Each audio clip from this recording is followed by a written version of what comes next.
Good morning, brilliant people. This is Jabber Pergazi and welcome to Jabber Talks.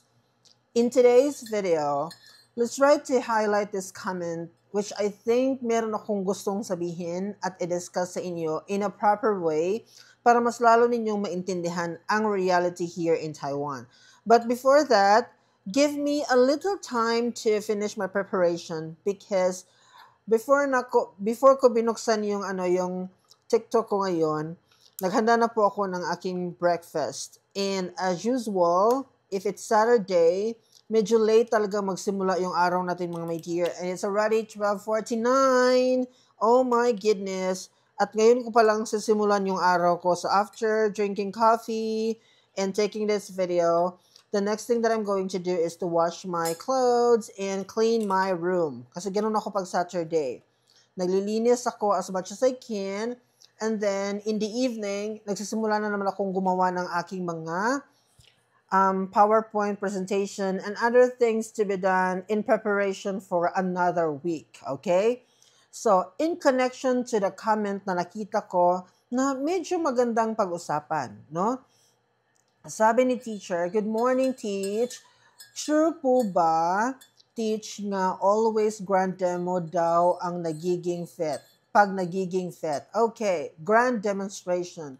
I think na-mention ko na ito before, pero i-highlight ko ang idea sa video na ito.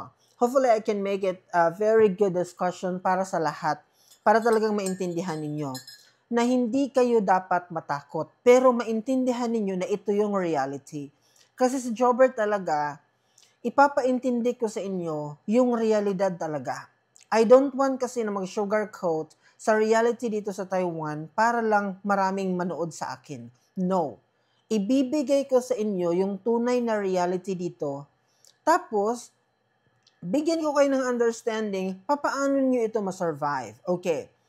Kung grand demo nga ba dito sa Taiwan everyday, ang sagot po ay isang malaking yes.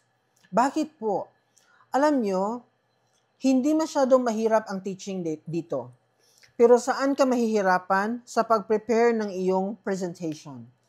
Kasi hindi po ito parang kung ano lang na PowerPoint na ididikit-dikit mo lang yung mga picture dyan, lagyan mo lang mga words or whatever. Hindi po yan ang standard dito. It should be something na creative, something na makahook sa mga audience, something na engaging, something na magiging happy or ma-enjoy yung mga students. At higit sa lahat, something na kaya lang ng estudyante. Okay? Hindi kasi dapat yung estudyante ang maghahabol sa iyo. You have to go down to their level. Okay? Kaya nga sinasabi ko parati, ang pag-create po ng PowerPoint presentation ang isa sa pinakamahirap nating trabaho dito as a foreign teacher. Sa pinakauna mo, sa pinakabago mong journey, for example, talagang mahihirapan ka. Pero may mga foreign teachers din naman dito na matulungin. Yung mga PowerPoint nila, i-share nila yan sa mga bagong foreign teachers. Okay, nagbibigay po sila. Pero, ganito din yung advice ko sa iyo. Huwag kang hingi ng hingi forever. Kasi ang ending nito, wala kang ma-develop na sarili mo talagang taste. Ako, nung nagsimula ako, nanghihingi talaga ako ng PowerPoint sa mga foreign teachers. Kasi nahihirapan akong i-recover yung pang-araw-araw. Paano ko ma-survive ang isang linggo na wala akong PowerPoint presentation na maipakita. Pero the moment na maka-adjust na ako mga my dear, hindi talaga ako manghihingi. Kasi ang gusto ko, meron akong ma-establish na sarili ko talagang taste. Paano ako gumagawa ng PowerPoint. Minsan, hindi nagugustuhan ng mga locals kasi boring masyado yung PowerPoint, hindi masyadong engaging, mahirap sa mga bata, and so many other negative factors na nakita nila sa presentation mo. Pero wag mong sukuan yan. Maintain. Innovate ng konti, maintain. Dapat talaga standard mo ang matanggap nila. Kasi later on mga my dear, i-embrace nila yan whether they like it or not. Kasi alam nila na ikaw na teacher, ganun talaga yung uri ng pag-create mo ng PowerPoint. Okay? Now, let's go to the main point. Grand demo nga ba everyday? Kailangan. Kasi lalo na sa pinakaunang 3 buwan, the first 3 months mo here in Taiwan, tinatawag yang, the term is parang conditional pa yung status mo that time. Okay? Meaning to say, anytime, sa first 3 months mo here in Taiwan, anytime po, pwedeng magdesisyon ang school mo na tanggalin ka sa posisyon. That is legal. Okay? Nakakatakot isipin, no? Pero yun ang katotohanan here. Sa first 3 months mo dito, nag-o-observe yan sila sa lahat ng galaw mo, kakayanan mo, and the thing that you can offer to the school. Now, what if in the middle of 3 months, hindi ka nagustuhan ng school? They have the right to let you out. I-cancel nila yung contract na napagkasunduan ninyo. Kaya dapat, yung first 3 months na yan, mahalaga yan na dapat ipamalas mo kung ano yung yung kakayanan mo talaga. Kasi after nyan, okay, save ka na. Okay? Safe ka na kumbaga. So you can move on and continue and finish the contract. Pero hindi naman yan ang goal mo, di ba? Hindi naman ang goal mo is matapos ang contract, hindi mo na i-renew yung status mo here in Taiwan. So obviously, dahil gusto mo pang ma-renew, kailangan mo talagang lumaban, mga my dear. So that is the reason why mako-consider talaga natin na every day is a grand demo day kasi masasanay ka doon sa ganung reality na everyday kailangan mong patunayan yung sarili mo. Naintindihan? Kahit saan po kayo dito sa Taiwan, ganun po ang ginagawa ng mga foreign teachers dito. Lumalaban po talaga sila para mapatunayan na deserve nila ang posisyon na pinanghahawakan nila ngayon currently. Okay? But wag po kayong mag-alala kasi hindi naman po ganun kapangit yung mga ugali ng mga tao dito na hindi po nila kayo bibigyan ng pagkakataon. Paulit-ulit ko pong sinasabi, naiintindihan po nila tayo kung hindi po tayo magaling sa pinakauna nating laban. Pero dapat po magkaroon po tayo ng improvement.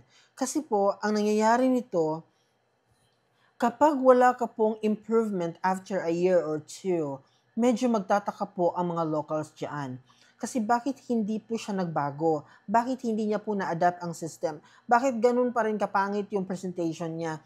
Bakit the way siya mag-discuss, hindi pa rin nag-improve? So that's the time they're going to decide to let you out. Okay? Kasi pwede nilang gawin yan after first contract or second contract mo dito. But don't worry kasi si TFETP naman, hahanap sa iyo ng paraan para mailipat ka sa another school. Pero hindi naman yun yung goal natin, di ba? Alam nga naman na after a year or two, lipat ka na naman. After another year, lipat ka na naman kasi hindi ka nagustuhan ng school. So, merong something na sa iyo. Kung lipat ka lang ng lipat, Kung lipat ka lang ng lipat, di ba?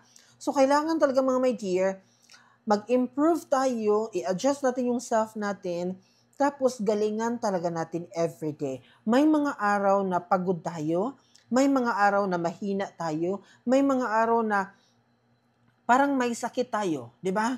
Pero dito sa abroad, mga my dear, ang katotohanan po, kahit anumang mangyari sa ating mga personal na buhay, kailangan ilaban natin ito na parang normal ang lahat.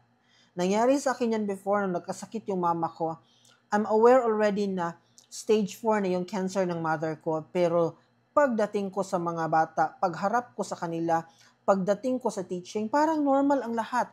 Pero nagtaka sila because after my class, umiyak ako ng todo. So, nilapitan ako ng mga local teachers, sabi nila, Chopper, why are you crying? So, doon ko sinabi sa kanila ang reality. Pero prior to that, nilaban ko talaga na parang normal ang lahat. Never kong in-inform sa kanila ang sitwasyon ko. Kasi ganun dito sa abroad.